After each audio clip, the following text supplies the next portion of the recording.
எண்ணெய் தேய்ச்சி குளிக்கிறத பத்தி ஆன்மீகத்துல சொல்லியிருக்கக்கூடிய கருத்துக்கள் என்ன அப்படின்றது தான் இந்த வீடியோல நீங்க பார்க்க போறீங்க. சோ இந்த எண்ணெய் தேய்ச்சி குளிக்கிறதுன்றது வந்து யாருமே ஃபாலோ பண்றது கிடையாது. எல்லாமே இந்த தீபாவளின்னு வரும்பொழுது தான் தலைக்கு எண்ணெய் தேய்ச்சியே குளிக்கிறாங்க. ஆனா வாரத்துக்கு 2 முறையாவது அட்லீஸ்ட் ஒரு தடவை இல்ல மாசத்துக்கு ஒரு தடவையாவது யாராவது எண்ணெய் தேய்ச்சி குளிங்கப்பா அப்படின்றது தான். சோ இந்த வெயில் காலங்கள்ல இது ரொம்ப வந்து நம்மளுக்கு ஈஸியாக இருக்கும். குளிர்காலத்துல கொஞ்சம் சில பேருக்கு சளி பிடிக்கிறதுக்கான வாய்ப்பு இருக்கு. நிறைய பேருக்குமே அது ஒத்துக்காம போறதுக்கான வாய்ப்பு இருக்கு. ஆனா நீங்க கரெக்டான அந்த ஒரு தருணத்துல எண்ணெய் தேய்ச்சி குளிக்கிற சமயத்துல உங்க உடலுக்கு என்னென்ன நன்மைகள்லாம் கிடைக்குதுன்றத பாத்துரலாம். சோ தலைக்கு எண்ணெய் தேய்ச்சி குளிக்கிறது. எண்ணெய் தேய்ச்சி அப்படின்றது மெயின்லி வந்து நல்லெண்ணெய தான் வந்து குறிப்பிடுறாங்க. அப்படி எண்ணெய் தேய்ச்சி குளிக்கும் பொழுது உடல்ல இருக்கக்கூடிய உஷ்ணம் வந்து நீங்குது. வறண்ட சருமத்துக்கு வந்து இது ஒரு நன்மை தருது. இம்மீடியட்டா நீங்க வந்து உங்க ஸ்கின்லயும் ஹேர்லயும் வந்து ஒரு சேஞ்ச் பார்க்கலாம். பளபளன்னு ரொம்ப சாஃப்ட்டா அது வந்து மாறுற ஒரு சேஞ்ச் வந்துட்டு இதுல வந்து உங்களுக்கு இம்மீடியட்டாவே கிடைக்கும். சோ வாரம் ஒரு முறை எண்ணெய் தேய்த்து குளிக்கும் அப்படின்ற தருணத்துல சரும துவாரங்கள்ல இருந்து கூட வந்து அழுக்குகள் வெளியேறும் அப்படின்னு சொல்றாங்க. இது எல்லாமே ஒரு பியூட்டிஃபுல்லான ஒரு ஸ்கின் கேர் அண்ட் ஆல்சோ உங்களுடைய ஹெல்த் கேரும் கூட.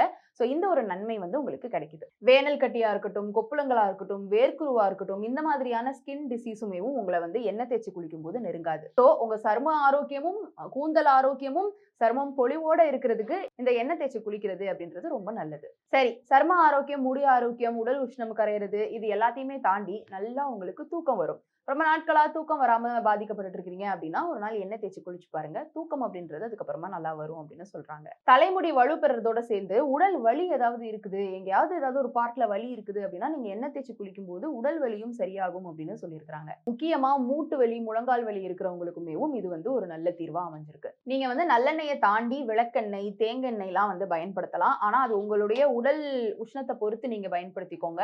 சில பேருக்கு வந்து நல்லெண்ணெய் வந்து ஒத்துக்காது, சில பேருக்கு விளக்கெண்ணெய் ஒத்துக்காது, சில பேருக்கு தேங்காய் எண்ணெய் ஒத்துக்காது.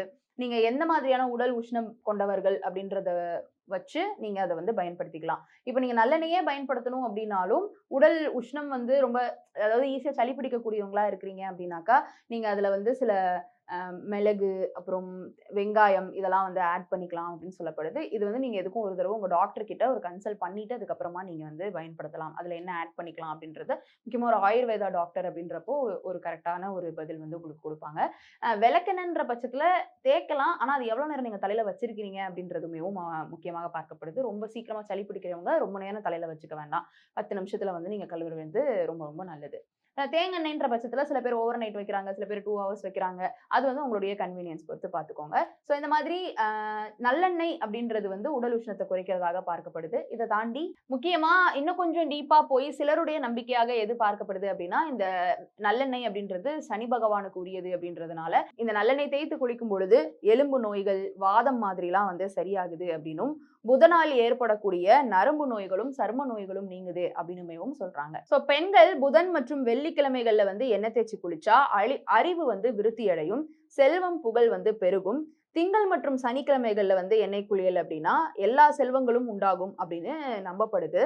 அண்ட் ஞாயிற்றுக்கிழமைகள்ல மட்டும் எண்ணெய் தேய்ச்சி குளிச்சா வீட்ல இருக்கிற செல்வம் வெளியேறும் அப்படின்னும் சொல்லியிருக்காங்க. அதனால ஞாயிற்றுக்கிழமைகள்ல வந்து எண்ணெய் தேய்ச்சி குளிக்க வேண்டாம். சோ நீங்க ஒன்ஸ் இன் அ வைல் எண்ணெய் தேய்ச்சி குளிச்சுட்டு வாங்க. அது உங்க உடலுக்கு ரொம்ப ரொம்ப நல்லது. யார் யார் எந்தெந்த கிழமைகள், அதாவது ஆண்கள் எந்த கிழமை, பெண்கள் எந்த கிழமை அப்படின்றத பார்த்து நீங்க குளிக்கிறது வந்து சிலரால நம்பப்படக்கூடிய ஒரு விஷயமா இருக்கு.